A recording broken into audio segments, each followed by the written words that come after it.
Ég heiti Alexander og ég er 15 ára og ég er með einhverfum.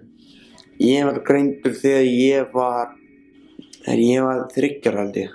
Þá vissi ég ekki hvað einhverfu var þegar ég var greindur með einhverfum. Einhverfar getur verið viðkvæmir og ég er stundum viðkvæmur, stundum ekki.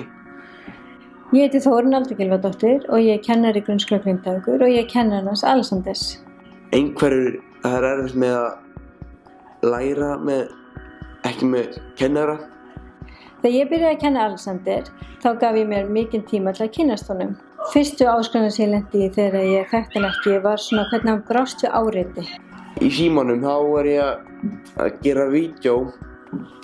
Þá er ég bara að segja hvað einhverfur er og hvernig er að vera einhverfur. Til dæmis hvað gerist í skólanum og fyrir 7. bekk. Ég heiti Elínbjörg Birgisdóttir, grunnskólakennari, kenni sérkennslu og unglingastigi. Og einhverfur hugsaði öðruvísi og einhverfur geta verið lengi að tala og þeir fá alltaf hjálp frá skólanum. Í fyrsta lagi þarf að huga því að einhverfur er vítt. Það er ekki allir eins. Við þurfum að huga því að lesa hvern nemandi fyrir sig, meta þarfir hans, finna styrkleika og áhuga og tengja það við upplifun og reynslu, tengja námið þannig og hlusta á nemandann og að hann hefur rödd og maður þarf að hlusta virðingu og taka til greina það sem að einhverju nemandinn hefur fram að færa. Táknið mitt, táknið talið, er hann heilsan. Táknið mitt er heilsan. Virðing okkar nemenda og kennara gagnvart einstaklingum með einhverju mjög mikilvæg. Þeir þurfa að finna að þeir séu samþykktir inn í samfélagi, þeir njóti þess virðingar sem að við viljum njóta, við viljum öll njóta virðingar, þeir líka. Þegar ég var lítill, þá var ég alltaf að heilsa fólki, alltaf að biðja vera vinur minn og Það er mikilvægt að efla félagsleg tengsl, félagslegan þroska, að nemendur séu þátttakendur og virtir sem slíkt og þeir séu hluti af skólasamfélaginu og bara af samfélaginu í heild. Já, enga kærustu eins og er. Þáttaka nemenda með einhverjum er mjög mikilvæg. Nemendur þurfa að taka þátt í verkefnum og það þarf að gera ráð fyrir þeim í hópverkefnum, að nemendur skilji hlutverk sitt og þeirra og að nemandinn sem er með einhverfu og honum sé alveg ljóst hvað hann á að gera í hópnum, hver hans hlutur er í verkefninu, svo að öllum líði vel, honum og öðrum nemendum. Og ég ætla að vera atvinnumaður í fótbolta.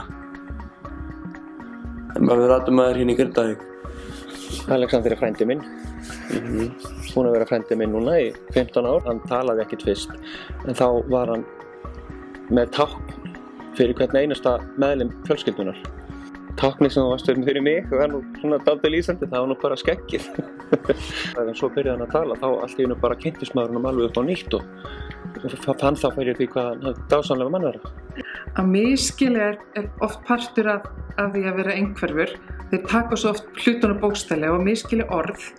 Sem móðir Alexanders, þá hef ég lent því að fara sem kennari, að fara með á Ingólfstorg að berjast fyrir bættum kjörum kennara. Og þegar ég kem tilbaka þá hélt Alexander náttúrulega að ég væri að fara og berjast í orðsins fyrstu merkingu og væri bara að fara að slást og kæmi alblóðu heim. Gaman að vera einhverfu og gaman að vera til og Fræðsla er lykilatriði og fræða nemendur einhverfu og hvað felst í því að vera einhverfur og þau hafa bara miklu meiri skilning heldur en við gerum okkur grein fyrir. Og vilja vita, þau við verðum að treysta þeim fyrir þessum upplýsingum. Mig langar alltaf að vera einhverfur. Alltaf einhverju að einu. Við viljum öll nota samþykki í samfélaginu. Það er alveg sama hvar við erum. Þá jaftu okkur og aðra sem eru með einhverfu. Það þarf að skipuleggja og gera aðstæður þannig að þeir einangrast ekki. Að þeir séu alltaf teknir með hluti af heildinni. Og við gerum alltaf ráð fyrir því að þeir séu hluti af heildinni. Og þetta er ekki slæmur hlutur, þetta er náttúrulega hlutur sem fólk þarf bara að lifa með eins og hverju öðru. Og þetta getur verið jákvæður hlutur, eins og Alexander hefur sýnt bara fram á og gefur svo mikið af sér og er alltaf til í knús. Og það er eitthvað sem Alexander á nóg af. Fæ knús. Já, þetta, og þú átt meira af þessu, veit ég. Já.